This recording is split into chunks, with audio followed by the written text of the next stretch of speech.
Hi friends, welcome back to my channel. ఈరోజు మనం సింపుల్గా ఇంట్లో ఉన్న వస్తువులతో హోమ్మేడ్ చికెన్ షవర్మా చేసేద్దామా?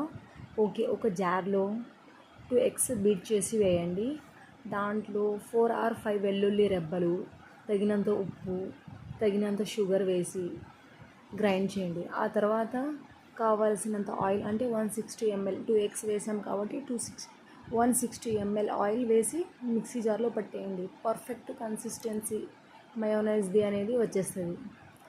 ఓకే, ఆ తర్వాత చిన్నగా కట్ చేసుకున్న చికెన్, అంటే షవర్మాలో బోన్లెస్ కదా, అందుకే బాగుంటుందని చిన్నవి కట్ చేసుకొని దాంట్లో ఉప్పు, కారం, పసుపు అట్లా